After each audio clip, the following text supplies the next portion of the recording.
I have $20 and a mission to find the best books at my local thrift store for less than the price of an overpriced latte. And I'm not kidding. As soon as I hit $20, that's it. No takebacks, no extra money, no nothing. So I really want to see what we can find at my local thrift store, if we can find some hidden gems, if we can find some new books maybe. Anything is up for grabs as long as it's less than $20. So let's cross our fingers and pray to anyone who will listen that we find some really good books. Wish me luck. Was that a good intro or what? I really try for y'all sometimes. I wrote a script. A little of me wrote a script. Was it only 3 sentences? Yes, but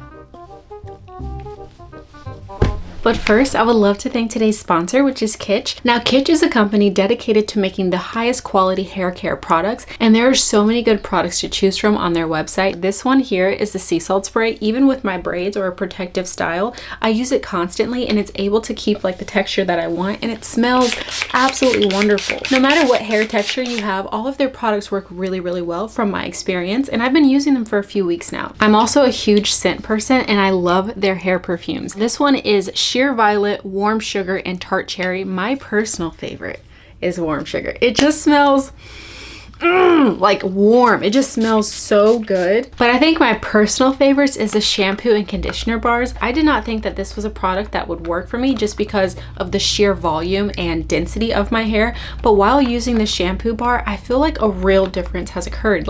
I never have a problem with not having enough lather or feeling like I'm not getting enough product throughout my hair. Plus, not only are these products good for your hair, but they're also good for the environment because there's no single-use plastic, which I absolutely love. Not only do these bars help with hair growth because they're rice water, but it also helps with hair retention and strength. And with curly hair, I always need a microfiber towel, and I got one. I love this thing. It fits all of my hair perfectly. You wrap it around and put it on top. It's amazing. I also have a few other favorites. This oil I use every single day, especially with my braids now because my scalp is out and my scalp gets very dry very quickly, and I have been loving this product. Plus, with the shampoo bars, you do have a soap dish that you can put them in, so you can put your shampoo, conditioner, and anything else, and it's so nice because it drains and it looks so cute in the bathroom. And if you would like to try any of their products, I highly recommend using the link down below in my description box where you can get 25% off your order, which auto applies at checkout. Thank you again, Kitsch, for sponsoring this portion of the video. We made it to the thrift store, and I predict we're going to be able to buy maybe 5 books with $20. We've never put ourselves on a strict budget before, so I'm really interested to see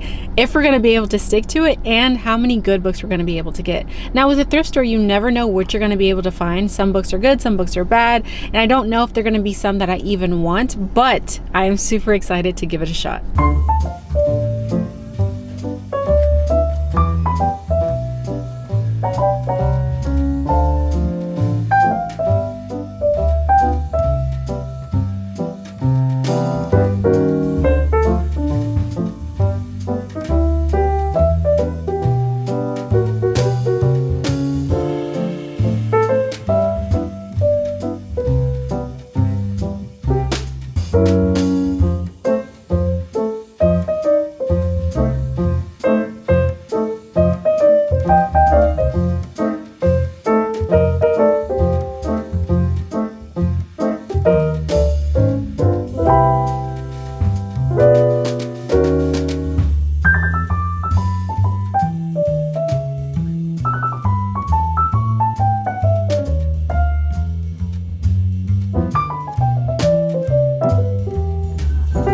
Look what I just found.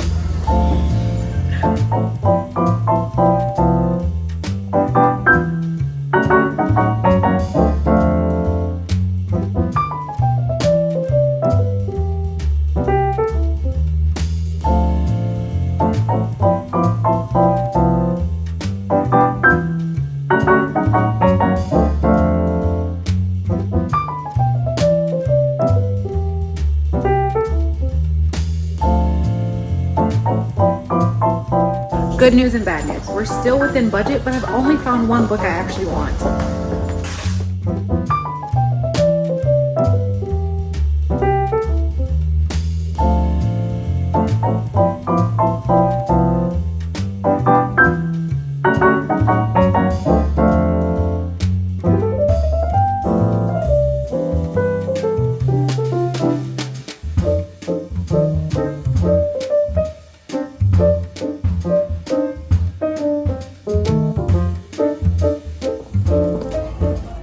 Found another book, but this is much harder than I thought.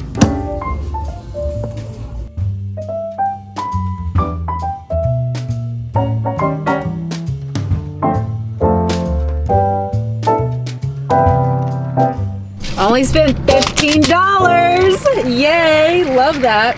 You know why it was so difficult? All the books that were good there were books we already owned. It's not like they didn't have a good selection. They definitely had a good selection. I even saw some like newer books, which is really cool for a thrift store.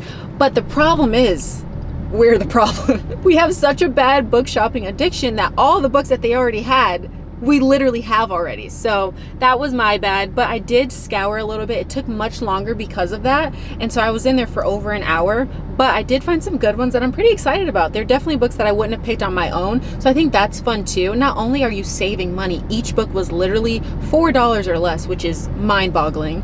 But not only that, I'm also looking at books or picking up books that I definitely would not have picked on my own if we were just going to Barnes or if we were going to another bookstore. So I think that's fun too. But now we need to go home and discuss what I got.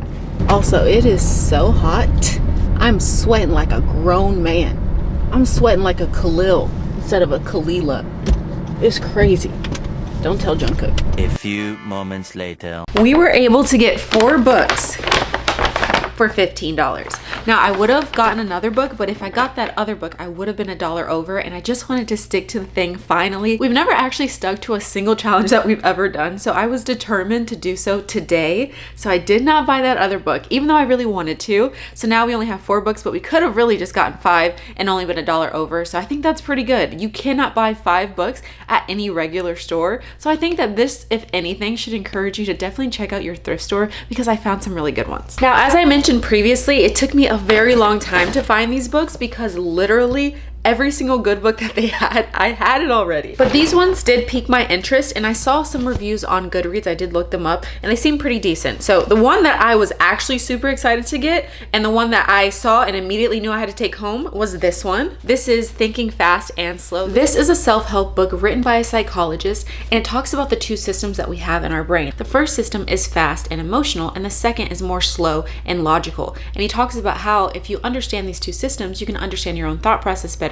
so that you can make better decisions in the future. So obviously I definitely want to read this. It has really great reviews. I remember hearing about this when it initially came out a few years ago, and I remember everyone thinking that it was really good. So I just want to get it just to see. I don't know. I feel like with self-help books, they're very hit or miss because a lot of the times they're saying the same thing over and over and over again, just different font, different author or whatever. But sometimes I do find the one rare gem where it really sticks with me for the rest of my life, and I learn something new, not only about myself, but about life in general. Like the books by David Goggins, like The Mountain Is You, those books stuck with me. I still read them to this day over and over again. So if this can be another one of those books that I can add to that list, I feel like that'd be perfect. So this is one that I actually really wanted. Now the rest of these, I just had to get them because I'm like, you know what, they sound interesting enough, but I know that if I didn't have the books that I already saw there that I knew were good, I would have gotten those books instead of these books. So keep that in mind. The next book I got is Looking for Alaska by John Green. John Green is an author that I absolutely love. I've read a few of his books before,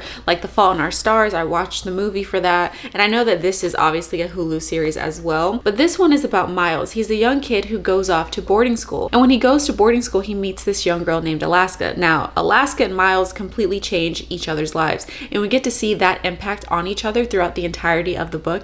And I know that this is good. I cannot remember if I read this in school or not. I just remember I was on a John Green kick. Like I remember when he was really big, he was making movies out of his books and everyone was talking about him. And I know that I had the book in my possession. I just cannot remember if I read it. So I'm interested to see when I read the first few chapters of this, if I did read this or not, but I have a feeling that I did. Now the last 2 books, these are ones I really just had to fish for. I looked them up on Goodreads because I've never heard of them before, and they sound interesting enough, and they have decent ratings. Like I think the lowest rating for these 2 books is like a 3.5, which isn't bad. So hopefully I find something that I actually enjoy in here. The first one on this list is this book here. This has such a cool cover. It grabbed my attention immediately, and then when I looked it up on Goodreads, it sounded very interesting. It's about this young girl. Her name is Penelope. She's a failing artist, and so she moves back home into Brooklyn, and when she gets there, she takes care of her dying father as she notices the gentrification happening in her neighborhood. So even her old home, everything that she used to remember, is no longer recognizable. So she's dealing with the loss of her own identity with her career, her father passing away and slowly passing away, as well as the fact that her childhood home is no longer recognizable. And on top of that, her mother goes back to the Dominican Republic and leaves her there. And so she has this rift with her mother. So in this book, we're following the two stories of those two women. So we're following Penelope trying to figure out her own life. And then we're following her mother, Mirabella, trying to reconnect with her daughter after they have that rift. And it just sounds really interesting. And it sounds like one of those that will tug at your heart and teach you a little bit of life lessons, teach you about forgiveness, about empathy, about seeing other people's perspectives of the same situation. And you know, those are type of books that I always eat up. So I think this is going to be good. Plus, again, it has pretty decent ratings. Last but not least is The God of the Woods. This is a book that I see all the time at Barnes, but this is an ARC. This copy was an ARC. It is a little weathered, a little bit. I think someone got some water on it or something, but it's still pretty good condition. And this synopsis is pretty complicated, so I'm gonna read it with you. Early morning, August 1975, a camp counselor discovers an empty bunk. Its occupant has gone missing, but Barbara Van Laar isn't just any 13-year-old girl. She's the daughter of the family that owns the summer camp and employs most of the region's residents. And this isn't the first time a Van Laar child has disappeared. Barbara's older brother similarly vanished 14 years ago, never to be found. As a panicked search begins, a thrilling drama unfolds, chasing down the layered secrets of the Van Laar family and the blue-collar community working in the shadows. Moore's multi-threaded story invites readers into a rich and gripping dynasty of secrets and second chances. That sounds so good. I don't know. I feel like with books like this, you just have to go in with as little information as possible and just let the book tell you what's happening. So I'm excited to read this. And those were the 4 books we got for 15 bucks. I am super proud of this. I think that even though it was very challenging, just because, again, I had all the books, I feel like we did very good and they all sound intriguing enough to pique my interest. And I know that these are books that I will gravitate towards eventually. We have so many books in our TBR already. I truly don't know when I'll be reading these, but I do know that this one is one I want to read expeditiously. That is The Thinking Fast and Slow. And again, Looking for Alaska, I think I want to just double check to see if I read that.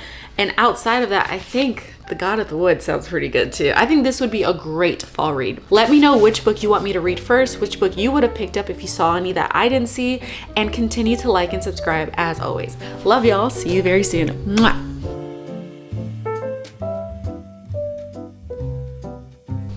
I did good, right?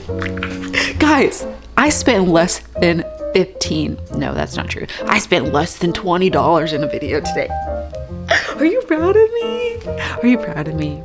I just want you to say you're proud of me. Can you tell me in the comments if you're proud? This is the first time I actually listened. I'm literally so proud. Like, I won't shut up about it for the rest of the day, just so that you know. All right, that's it for me. I love you. I'll see you next time for real.